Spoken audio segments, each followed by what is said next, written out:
श्री नरसिंह पुराण के 44वें अध्याय में नरसिंह का प्रादुर्भाव और हिरण्यकश्यप का वध।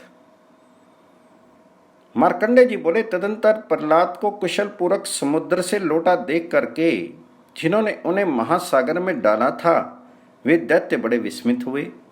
उन्होंने तुरंत यह समाचार दैत्यराज हिरण्यकश्यप को दिया। उन्हें स्वस्थ लौटा देख करके दैत्यराज विस्मय से व्याकुल हो उठा और क्रोधवश मृत्यु के अधीन होकर बोला, उसे यहां बुला लाओ। असुरों के द्वारा बुरी तरह से पकड़कर लाए जाने पर दिव्य दृष्टि वाले प्रहलाद ने सिंहासन पर बैठे हुए दैत्यराज हिरण्यकश्यप को देखा। उसकी मृत्यु निकट थी। उसका तेज बहुत बड़ा हुआ था। उसके आभूषण नील प्रभा युक्त माणिक्यों की कांति से आच्छन्न थे। अतः वह धूम युक्त फैली हुई अग्नि के समान शोभित हो रहा था। वह ऊंचे सिंहासन मंच पर विराजमान था। उसे मेघ के समान काले दाढ़ों के कारण विकराल अत्यंत भयानक कुमारदर्शी एवं यमदूतों के समान क्रूर दैत्य घेरे हुए थे। प्रहलाद जी ने दूर से ही हाथ जोड़ करके पिता को प्रणाम किया और खड़े हो गए। तब मृत्यु के निकट पहुंचने वाले की भांति अकरण ही क्रोध करने वाले उस दुष्ट ने भगवत भक्त प्रहलाद को उच्च स्वर से डांटते हुए कहा, अरे मूर्ख, तो मेरा ये अंतिम और अटल वचन सुन। इसके बाद मैं तुझसे कुछ नहीं कहूंगा। इसे सुनकर तेरी जैसी इच्छा हो वही करना। ये कहकर उसने शीघ्र ही चंद्रहास नामक अपनी अद्भुत तलवार खींच ली। उस समय सब लोग उसकी ओर आश्चर्यपूर्वक देखने लगे। उसने तलवार चलाते हुए पुनः प्रहलाद से कहा, रे मूढ़, तेरा विष्णु कहाँ है? आज वो तेरी रक्षा करे। तूने कहा था कि वह सर्वत्र है, फिर इस खंबे में क्यों नहीं दिखाई देता? यदि तेरे विष्णु को इस खंबे के भीतर देख लूंगा तब तो तुझे नहीं मारूंगा। यदि ऐसा नहीं हुआ तो इस तलवार से तेरे 2 टुकड़े कर दिए जाएंगे। प्रहलाद ने भी ऐसी बात देख करके उन परमेश्वर का ध्यान किया और पहले कहे हुए उनके वचन को याद करके हाथ जोड़ करके उन्हें प्रणाम किया। इतने में ही दैत्यनंदन प्रहलाद ने देखा कि वह दर्पण के समान स्वच्छ खंबा जो अभी तक खड़ा था दैत्यराज की तलवार के आघात से फट पड़ा तथा उसके भीतर अनेक योजन विस्तार वाला अत्यंत रौद्र एवं महाकाय नरसिंह रूप दिखाई दिया, जो दानवों को भयभीत करने वाला था। उसके बड़े बड़े नेत्र, विशाल मुख, बड़ी बड़ी दाढ़ें, लंबी लंबी भुजाएं थी। उसके नख बहुत बड़े और पैर विशाल थे। उसकी मुख कालाग्नि के समान दीप्यमान था। जबड़े कान तक फैले हुए थे और वह बहुत भयानक दिखाई देता था। इस प्रकार नरसिंह रूप धारण करके त्रिविक्रम भगवान विष्णु खंबे के भीतर से निकल पड़े और लगे बड़े जोर जोर से दहाड़ने। नरेश्वर, ये गर्जना सुनकर दैत्यों ने भगवान नरसिंह को घेर लिया। तब उन्होंने अपने पौरुष एवं प्रक्रम से उन सब को मौत के घाट उतार करके हिरण्यकश्यप का दिव्य सभा भवन नष्ट कर दिया। राजन, उस समय जिन महाभटों ने निकट आकर नरसिंह जी को रोका, उन सब को उन्होंने क्षण भर में मार डाला। तत्पश्चात प्रतापी नरसिंह भगवान पर असुर सैनिक अस्त्र शस्त्रों की वर्षा करने लगे। भगवान नरसिंह ने क्षण भर में ही अपने तेज से समस्त दैत्य सेना का संहार कर दिया और दिशाओं को अपनी गर्जना से गुजाते हुए भयंकर सिंहनाद करने लगे। उपयुक्त दैत्य को मरा जान करके महासुर हिरण्यकश्यप ने पुनः हाथ में शस्त्र लिए हुए 88,000 असुर सैनिकों को नरसिंह देव से लड़ने की आज्ञा दी। उन असुरों ने भी आकर भगवान जी को सब ओर से घेर लिया। तब युद्ध में लड़ते हुए भगवान उन सभी का वध करके पुनः सिंहनाद करने लगे।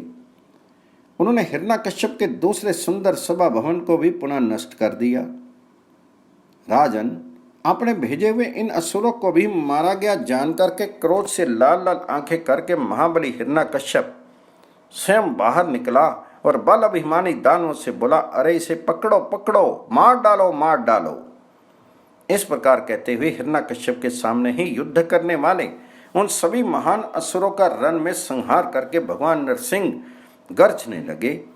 तब मरने से बचे हुए 10 दैत्य 10 दिशाओं में वेगपूर्वक भाग चले।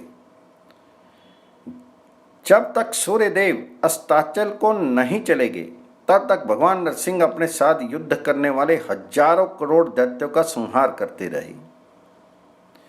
राजन, किंतु जब सूर्य डूबने लगे तब महाबली भगवान नरसिंह ने अस्त्र शस्त्रों की वर्षा करने में कुशल हिरण्यकश्यप को बड़े वेग से बलपूर्वक पकड़ लिया।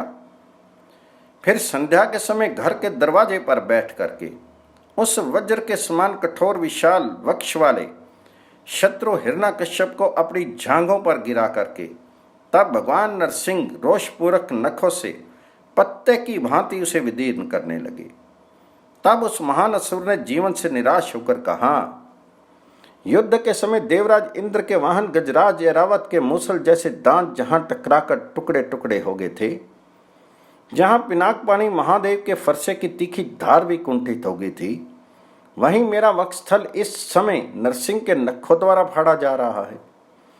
सच है, जब भाग्य खोटा हो जाता है तब तिनका भी प्राय अनादर करने लगता है।